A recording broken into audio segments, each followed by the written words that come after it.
Fantasy or space? Is that a trick question? No, there's only one answer, fantasy. Space. Wait, what? It's already cat. Space. Cat. No, space. Did you know that there's a sequel for one of our all-time best games? Yes, it's right here. Oh. How could I not know? Oh, but is it good? Well, we're gonna talk about that. Do you want to be a space traveler, traveling through different planets and trying to get some resources that, some tasty resources? You can use these tasty resources to upgrade your ships and modules, and that's about it. That's two things. That's like two things. And again, without surprises, we're fighting for victory points. Everything in life comes down to victory points. I think we already know by now as a board gamers. And when somebody reaches a victory point threshold, the game will end. We'll see who's the better space person. This is a worker placement game. What that means is each turn you will take one of your spaceships, workers, and throw it on the board. And if it lands on an action, you get to do that action. Or you can also choose to get those workers back and then place them on the actions available for you. Yeah, so either if you're placing them and getting actions or taking them back and doing actions, you'll be doing actions. What will those actions let you do? Well, get resource, obviously. You already mentioned that. They will let you build things. They will let you upgrade things. They will let you get victory points in different ways. They will let you buy some technologies that you will add to your personal system that will make sure that the action, where you take these pieces back and set them in your station, are much stronger. Once you're done with your action, you will see some battles happen. They can happen with other players or with these raiders. And these battles will happen like this. I have the bigger die, I'm a bigger man, I win. Or in other words, we both will roll die, or the monsters will roll dice, and we check who has the highest scoring die. This is the deluxe version of the game. You actually had to place it on your work. Each time you upgrade one of your modules, you also get points moving up to each of those tracks. Also, there are events that will trigger throughout the game that will give you points. Points. And let's get to the first point, which is... What's the 3 best things about this game? My third best thing about this game are going to be the tactics cards. Tactics cards are these little thingies that you will get from time to time by doing actions or exchanging these for resources. They're wild, they're crazy, they let you do all kinds of wild things on your turn. It just feels great playing them. For me, it's combos that come from the tactic cards for sure, but also from the technologies you will build here, or just general actions or the monsters on the board. There's a lot of turns that will feel epic. You do one thing that will combos and chain into other thing, and you keep doing that, and feel better and better and better. Then I will add combat, because you will fight with these monsters and with each other lots of times. Because whenever you go to a spot, you will do that action, always. Whatever is there, you will do that action. But then if next to you or on your space is a monster or other characters, you will fight. And the fight is super simple. Rolling dice, checking who has the bigger number. It's a bit more tactical than the previous game, yet still as quick and, fun. Yeah, the biggest difference for you all who know Dwellings is that here you will reroll lower numbers than there are your ships. For example, if I have 2 ships, I will reroll all the ones. Modules. Third of the game is going to be about the modules. Buying those modules, adding those modules, placing little planets in between those modules, and activating those modules. Did I say modules too many times? No, not enough, I would say. Okay. The point is modules. Modules.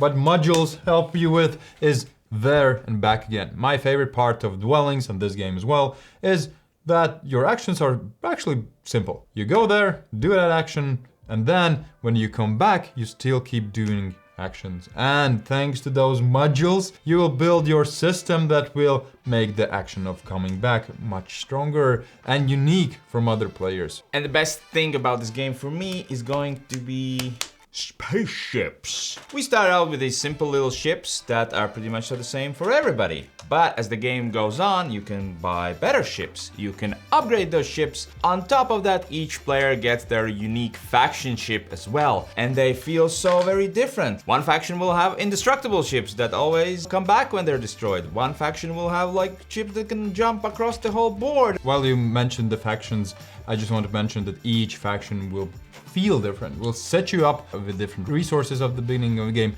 different unique spaceship, and different powers. Each game will feel quite different. I think factions are also one of the best things.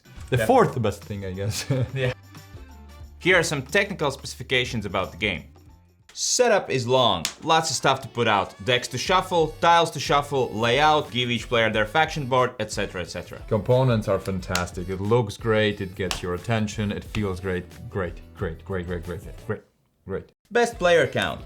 Plays well with any amount of players. It's gonna be longer with 4 than with 2 or solo, but it's still within the playtime. Complexity is 3 out of 5 or 315, but it's quite complex. But once you get in the flow, no problem. Just a lot of little details happening all the time. The rulebook is good. Everything was clear, understandable, if sometimes hard to find afterwards, but still a good rulebook. Playtime also depends on the players, but it's usually around 3 hours, so it's a lengthy one. The price of the game depends on which version you get. You get the retail version, it is quite acceptable. I'd even say cheap, but you don't get all the flashy minis for the raiders. But if you want all the bling, all the fancy inserts and everything, then it's going to get quite expensive. And interaction is great. There's interaction almost every turn, rolling dice, combating, fighting, playing tactic cards and trying to screw each other. Great. Well, then let's move on why this game might not be for you. It's quite a wild ride.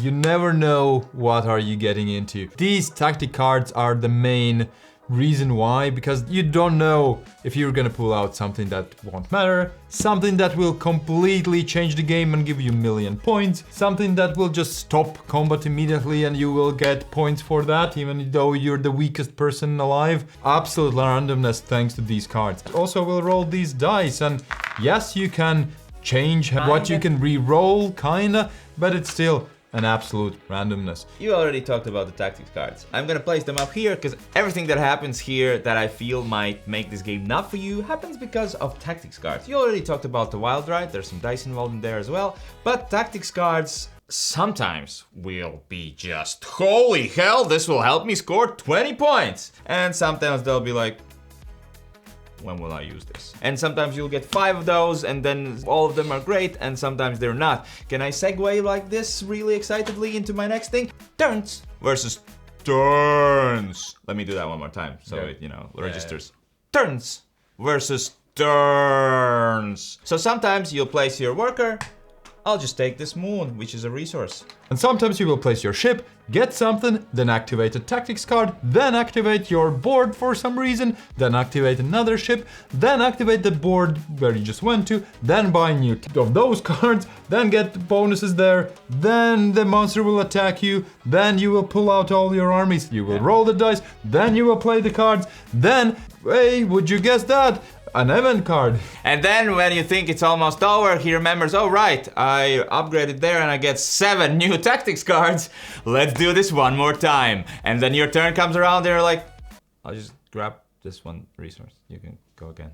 Don't get me wrong, the player who's taking that huge mega giga turn is having so much fun. Everyone else, most likely you will have that epic turn soon, right? You're setting up with those resources to get those turns, but your turns might not be that epic, or it will take some time to get there. And the last thing for me, because of all of these things, and mostly tactic cards again, is the feeling of I didn't earn it. Especially the first game we played, I won the game. Crushing you is not the right word because it was a bit closer. I'm still not over it, so let's not bring this up. I was doing really, really well. I was getting everything that I need at the right time, fighting, winning. And when I won the game, I didn't feel like I earned it. And it's the worst feeling. With all these cool little combos and everything, I didn't plan them. I got lucky to pull out cards and then more cards and more cards, and then won the fights where a monster just kept following my huge army, which helped me win. Just this streamroll of things which made me feel like I didn't do anything. I won. Whoop-de-doo. What's the best alternative? Ready? Okay, yes. 3, 2, 1. A great segment where we can talk about the previous game of Dwellings of Eldervale and compare the two, because Dwellings of Eldervale is very similar, right? Taking your meeples, placing them on the board, getting resources, doing some action, and then taking them back. And again, doing some actions. While I feel like Dwellings is more accessible for sure, it's in a fantasy theme, so it depends which one you like more. People tell this is less random, while I feel like it's the other way around. My best alternative is a game you maybe never heard of. Wondrous Creatures is, again, also a worker placement game with a board. where you travel to this mystical island, which is full of mystical creatures that you kind of adopt and play as cards. In that game as well, you will place one of your workers on one of the spaces on the board, get some resources and get some cards, and then when they're all there, you're gonna take them all back and possibly activate the cards that you can when you do that. And it's just way cuter than this. It's very interesting how that feels very similar to each of these games. Yeah. What is the final rating? Ready? Yes. 3, 2, 1. It's good. I have no idea.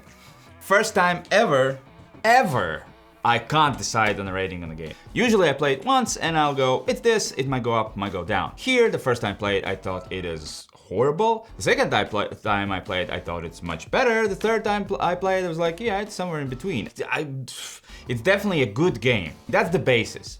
But because of that roller coaster, some parts and some games are going to be fantastic. And then sometimes some might just be okay for you.